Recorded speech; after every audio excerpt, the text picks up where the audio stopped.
আসসালামু আলাইকুম। সংবাদে আপনাদের সবাইকে স্বাগত জানাচ্ছি। আমি ফিরোজ তোহা। শুরুতেই সংবাদ শিরোনাম। পুরোদমে ইরান, ইসরায়েল এবং নিরীহ ফিলিস্তিনিদের মাঝে ভয়াবহ যুদ্ধ চলছে হামলা পাল্টা হামলা। আর এরই মাঝে আমাদের হাতে এসে পৌঁছেছে এই যুদ্ধের সর্বশেষ গুরুত্বপূর্ণ সবথেকে তাজা আপডেট সংবাদ আপনাদের জানিয়ে দিব। প্রথমেই জানাবো, পশ্চিম তীরে দাঙ্গা, ইসরায়েলি সেনাদের উপর ইটপাটকেল নিক্ষেপ। আলহামদুলিল্লাহ, এবার পশ্চিম তীরে ইহুদিবাদী ইসরায়েলি সেনাদের উপর তীব্র প্রতিরোধ গড়ে তোলা হয়েছে। ইহুদিবাদী ইসরায়েলের সেনারা চরম বিপাকে পড়েছে পশ্চিম তীরে এসে। আজ তাদের উপর ইটপাটকেল নিক্ষেপ করা হয়েছে। এরপর জানাবো, নতুন করে যুক্তরাষ্ট্রের কাছে যে আহ্বান জানালো ইরান। পারমাণবিক কর্মসূচি নিয়ে আবারও আলোচনা শুরু করার আগে যুক্তরাষ্ট্রকে অবশ্যই ইরানের উপর নতুন করে হামলার চিন্তা বাতিল করতে হবে। দেশটির উপ পররাষ্ট্রমন্ত্রী মাজিদ তাখত রাভানসি বিবিসিকে এই কথা বলেছেন। এদিকে নিউ ইয়র্ক সিটিতে তহবিল বন্ধের হুমকি ট্রাম্পের। নিউ ইয়র্ক সিটিতে এবার মুসলিম মেয়র হয়েছে কারণে মার্কিন প্রেসিডেন্ট ডোনাল্ড ট্রাম্প বলেছেন, নিউ ইয়র্ক সিটিতে ডেমোক্র্যাট মেয়র প্রার্থী জোহরান মামদানি নির্বাচিত হলে তাকে সঠিক কাজ করতে হবে, আর তিনি যদি তা না করেন তাহলে নিউ ইয়র্ক সিটিকে কোনো অর্থ দেবে না কেন্দ্রীয় সরকার। জানাবো, পাকিস্তানে ভারী বর্ষণে এবং বন্যায় ৩২ জনের মৃত্যু। পাকিস্তানে ভারী বর্ষণ ও প্রবল বন্যায় অন্তত ৩২ জন নিহত হয়েছে। দেশটির খাইবার পাখতুনখাওয়ার প্রাদেশিক দুর্যোগ ব্যবস্থাপনা কর্তৃপক্ষ এক বিবৃতিতে জানিয়েছে, আকস্মিক বন্যায় সেখানে ১৯ জন মারা গেছে। এছাড়াও পাঞ্জাব প্রদেশে মারা গেছে ১৩ জন। খবর আল জাজিরার। এবং সর্বশেষ জানাবো, আবু সাইদ হত্যা মামলায় পলাতক ২৬ জনের বিরুদ্ধে গ্রেপ্তারি পরোয়ানা জারি। রংপুরে আবু সাইদ হত্যাকাণ্ডের ঘটনায় পলাতক ২৬ জনের বিরুদ্ধে এবার গ্রেপ্তারি পরোয়ানা জারি করেছে আন্তর্জাতিক অপরাধ ট্রাইব্যুনাল। জানা গেছে, যারা হত্যাকাণ্ডের সঙ্গে জড়িত তারা এখন বিভিন্ন জায়গায় পলাতক রয়েছে। তাদেরকে আইনের আওতায় নিয়ে আসার জন্য গ্রেপ্তারি পরোয়ানা জারি করা হয়েছে। আজ আন্তর্জাতিক অপরাধ ট্রাইব্যুনালের পক্ষ থেকে এই নির্দেশ জারি করা হয়। প্রিয় দর্শক, এতক্ষণ শুনছিলেন সংবাদ শিরোনাম, এবারে বিস্তারিত। তবে তার আগে বন্ধুরা, অনুরোধ থাকবে এই সংবাদটিতে একটি লাইক দিন। এই চ্যানেলে আপনি নতুন হয়ে থাকলে আমাদের সংবাদটি দেখতে দেখতে চ্যানেলটি সাবস্ক্রাইব করে রাখুন। কমেন্ট করে বন্ধুরা আপনার মূল্যবান মতামত জানিয়ে দিন আপনি বিশ্বের কোন দেশ থেকে বা বাংলাদেশের কোন স্থান থেকে আমাদের সংবাদটি দেখছেন এবং শুনছেন। আর বন্ধুরা, ইরান ইসরায়েল যুদ্ধে আপনি কোন দেশকে সমর্থন করেন কমেন্ট করে জানিয়ে দিন। সংবাদটি আপনার সোশ্যাল মিডিয়া ফেসবুকে শেয়ার করে বন্ধুদেরও দেখার সুযোগ করে দিন। আর ইরান ইসরায়েল যুদ্ধে এবং ফিলিস্তিনিদের সঙ্গে যুদ্ধে আপনি ফিলিস্তিনিদেরকে ভালোবেসে থাকলে কমেন্টে ইয়েস লিখে বিশ্ববাসীকে জানিয়ে দিন। এবারে বিস্তারিত। পশ্চিম তীরে দাঙ্গা, ইসরায়েলি সেনাদের উপর ইটপাটকেল নিক্ষেপ করল ফিলিস্তিনিরা।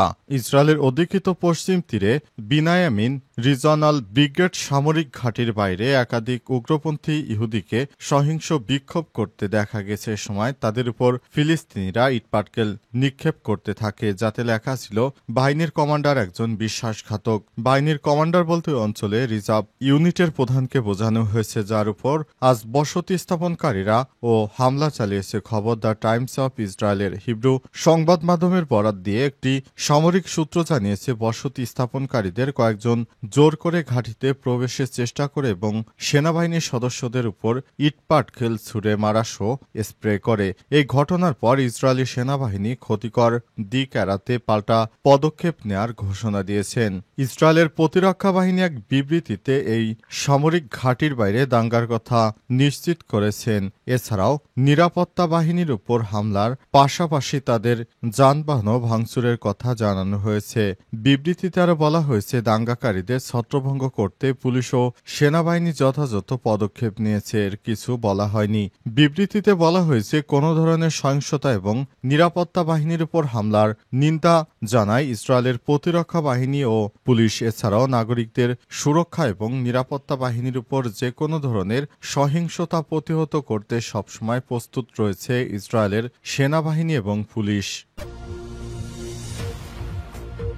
নতুন করে যুক্তরাষ্ট্রের কাছে যে আহ্বান জানালো ইরান, পারমাণবিক কর্মসূচি নিয়ে আবারও আলোচনা শুরু করার আগে যুক্তরাষ্ট্রকে অবশ্যই ইরানের উপর নতুন করে হামলার চিন্তা বাতিল করতে হবে। দেশটির উপ পররাষ্ট্রমন্ত্রী মাজিদ তাখত রাভানসি বিবিসিকে এই কথা নিশ্চিত করেছেন। ব্রিটিশ সংবাদ মাধ্যম বিবিসিকে দেয়া এক সাক্ষাৎকারে তিনি বলেছেন, ট্রাম্প প্রশাসন মধ্যস্থতাকারীদের মাধ্যমে জানিয়েছে যে তারা আলোচনায় ফিরতে চায়, কিন্তু আলোচনা চলাকালে নতুন করে হামলার মতো খুবই গুরুত্বপূর্ণ প্রশ্নে যুক্তরাষ্ট্র এখনও তাদের অবস্থান পরিষ্কার করেনি। গত 13 জুন ইরানের পারমাণবিক স্থাপনায় হামলা চালায় ইসরায়েল। এই হামলার 2 দিন পরেই ওমানের রাজধানী মস্কোতে যুক্তরাষ্ট্র এবং ইরানের মধ্যে একটি ষষ্ঠ দফায় আলোচনার বসার কথা ছিল, কিন্তু হামলার কারণে তা বাতিল হয়ে গেছে। পরবর্তী ইসরায়েল ইরান সংঘাতে যুক্তরাষ্ট্র নিজেই সরাসরি জড়িয়ে পড়েছে এবং ইরানের কয়েকটি পরমাণু স্থাপনায় বোমা হামলা করে মার্কিন বোমারু বিমান। তাখত রাভানসি বলেছেন, ইরান শান্তিপূর্ণ ব্যবহারের জন্য ইউরেনিয়াম সমৃদ্ধকরণের অধিকার রাখে। গোপনে ইরান পরমাণু বোমা তৈরির দিকে অগ্রসর হচ্ছে এমন অভিযোগ প্রত্যাখ্যান করেন তিনি আরো বলেন, কোন মাত্রায় থাকবে বা কতটা সক্ষমতা থাকবে তা নিয়ে আলোচনা হতে পারে, কিন্তু তোমার সমৃদ্ধকরণ কর্মসূচি থাকবে না, শূন্য মাত্রায় থাকবে এবং তুমি একমত না হলে তোমার উপর বোমা মারব, এগুলো জঙ্গলের আইন। উপপররাষ্ট্রমন্ত্রী আরো বলেছেন, ইরানের সঙ্গে যুদ্ধবিরতি দীর্ঘস্থায়ী হয় কিনা তা পরিষ্কার নয়, তবে আমরা পরিস্থিতির উপর নজর রাখছি। তিনি আরো বলেছেন, ইরানের আরব সহযোগীরা আলোচনার পরিবেশ তৈরির জন্য তাদের সর্বোচ্চ চেষ্টা করছে। আমরা যুদ্ধ চাই না, আমরা আলোচনা এবং কূটনৈতিক শান্তি চাই বলে জানিয়েছেন তিনি।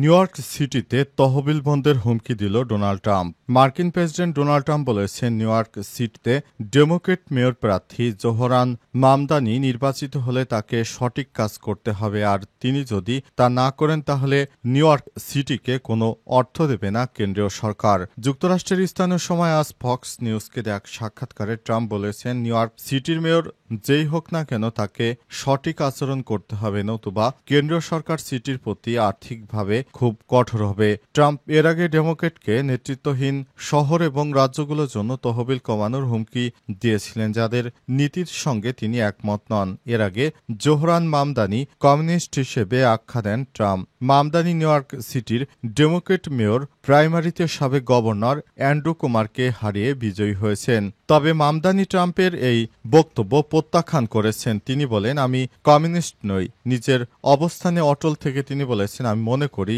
না সমাজে কোটিপতিদের থাকা উচিত। নিউ ইয়র্কের ধনীদের উপর কর বৃদ্ধির প্রতিশ্রুতি তো পুনর্ব্যক্ত করেন এই মেয়র প্রার্থী। নিউ ইয়র্ক শহরে ফেডারেল বিভিন্ন কর্মসূচি এবং সংস্থার মাধ্যমে বছরে 100 বিলিয়নের বেশি অর্থ পায়। ডোনাল্ড ট্রাম্পের কোনো হুমকিকে পরোয়া না করে না মুসলিম যুবক বলে জানিয়েছেন তিনি।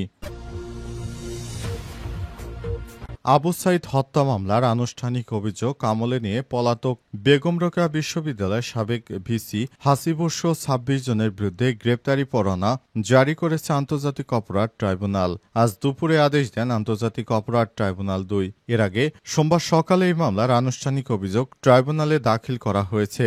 অভিযোগে রংপুর বেগম বিশ্ববিদ্যালয়ের সাবেক প্রক্টর সহ 30 জনকে আসামি করা হয়। তদন্ত প্রতিবেদনে আবু সাইদ হত্যার সঙ্গে তৎকালীন রংপুর মেট্রোপলিটন পুলিশের কমিশনার সহ 30 জনের সম্পৃক্ততা মিলেছে বলে জানা গেছে।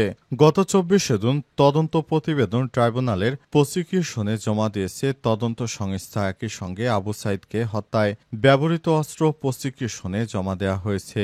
মামলায় 4 আসামি কারাগারে রয়েছে। তারা হলেন রংপুরের বেগম রোকেয়া বিশ্ববিদ্যালয়ের সাবেক প্রক্টর শরীফুল ইসলাম, পুলিশের সাবেক সহকারী উপপরিদর্শক কামির হোসেন, কনস্টেবল সুজন চন্দ্র রায়, ছাত্রলীগ নেতা ইমরান হোসেন চৌধুরী। গত বছরের 16 জুলাই বেগম রোকেয়া বিশ্ববিদ্যালয়ের সামনে পার্ক মোড়ে গুলিতে শহীদ হন আবু সাইদ। এরপরই আবু সাইদকে নিয়ে এই মামলা সামনে এলো। আবু সাইদকে হত্যার জন্য যারা যারা জড়িত পলাতক রয়েছে বর্তমানে 26 জন, তাদেরকে গ্রেপ্তার করে আদালতে সোপর্দ করার নির্দেশ দেওয়া হয়েছে। আজ আন্তর্জাতিক অপরাধ ট্রাইব্যুনাল থেকে এই রায় ঘোষণা করা হয়েছে। রায়ের পর পুরো দেশ জুড়ে এখন স্বস্তির নিঃশ্বাস ফেলছে, কারণ এতদিন ধরে তার মামলাটি রায় হচ্ছিল না।